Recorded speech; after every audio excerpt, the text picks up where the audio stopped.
Korang rasakan apa benda yang berbulu-bulu ni? Kalau kita zoom out, tengok. Ini adalah belalang berbulu badan dia. Ini saya ada seekor belalang yang duk makan saya punya pokok depan tu. Biasanya kalau saya tangkap belalang ni, saya akan letak dekat depan macam yang flat sikit, ruang flat simen depan saya tu, sebab rumah saya ni banyak burung. Saya lepas si belalang kat situ, burung akan datang sambar. Itu standard macam tu. Tapi kali ni saya nak try tengok apa yang ada kat badan belalang ni. Untuk memudahkan saya proses belalang ni, kena bunuh dia dulu lah. Saya tak naklah pakai racun ataupun rendaman air. Saya nak bunuh dia cepat menggunakan isopropyl alkohol.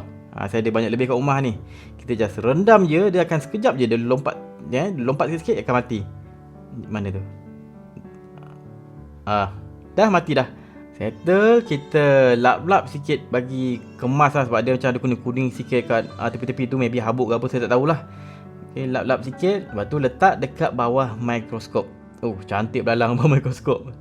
Okay, kita fokus dulu dekat dia punya kepala. Kepala dia obvious kita nampak mata 2 biji besar tu kan. Tapi sekejap lagi kita cerita. Sekarang saya nak cerita pasal dia punya antena dia ni. Belalang ada 3 jenis antena, tapi fungsi dia lebih kurang untuk bau dan rasa. Sebelah antena pula kita ada mata. 2 biji mata besar ni adalah jenis compound punya mata. Dia boleh pecah kepada beribu bahagian dalam bentuk hexagon dan boleh fokus pada part yang dia nak tengok. Dan kalau kita tengok dekat depan ni, ada mata lagi. Belalang ni bukan ada 2 mata, total dia ada 5. Nampak tak? Mana lagi 3? Yang satu dekat kiri atas ini, yang nombor 2 mata kat bawah ini, dan satu lagi dekat kanan atas. 3 mata ni untuk membezakan yang gelap dan terang. Dia akan bantu dia punya compound eye tu. Next, kita ada dia punya kat bahagian mulut ni. Kalau perasan macam ada benda gede-gede macam misai kat mulut ni kan. Yang atas tu namanya maxillary pulpus dan bawah adalah labial pulpus. Fungsi dia macam mulut, bibir dengan lidah kita. Untuk feel dan rasa makanan dan juga membantu makanan masuk dalam mulut dia. Settle kepala, kita pergi pula dekat thorax. Dekat thorax ni, benda obvious kita akan nampak kaki akan melekat dekat bahagian thorax ni. Tengok kaki dia. Kaki belalang ni macam kita sikit. Dia ada peha, dia ada yang keting ni. Peha ni ada tulang kita ni kita panggil dia femur. Kat keting ni kita panggil tibia. Tibia kat keting. Cuma kat kita punya kaki ni ada 2 tau. Satu yang besar sikit, satu yang kecil sikit tepi ni. Ini tibia, satu lagi fibula. Ini kat belalang ada satu je, tibia. Segmen selepas tibia tadi adalah tarsus. Itu nama dia, macam kita ada tapak kaki semua kan. Ni tarsus. Dekat tarsus ni kita ada 2 benda, iaitu aurelium dengan claw. Claw ni macam cakar lah. Dia boleh gunanya untuk menggenggam, mencengkam sesuatu.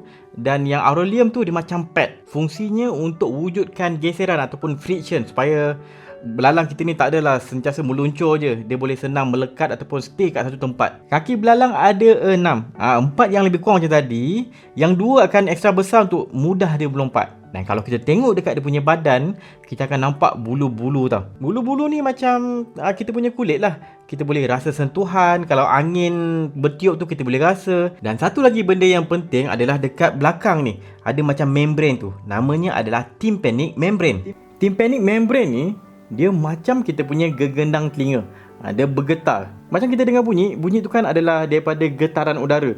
Udara tu bergetar sampai kat telinga kita, gegendang telinga kita pun bergetar ikut frekuensi bunyi tu.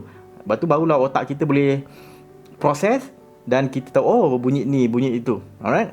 Itu bab dia punya telinga. Sekarang kita tengok pula dekat belakang dia. Ada sayap. Tapi yang ini tak ada lagi sayap ataupun sayap dia kecil. Saya tak pasti sama ada dia masih lagi kecil ataupun spesies memang macam ni. Last, dekat abdomen. Ada jantung, ada organ pembiakan, ada dia punya perut. Dan kat tepi luar ni, kalau korang perasan ada lubang sikit tau. Inilah dia spiracle. Lubang hidung dia bernafas dekat sini. Settle belalang. So itu je lah kot. Saya ada plan nak potong sebenarnya. Maybe tak tahu lah, korang rasa macam mana? Kalau saya try beli pisau bedah ke apa kan, bila jumpa binatang, saya malas nak potong lah sebenarnya. Tapi itulah, korang rasa macam mana?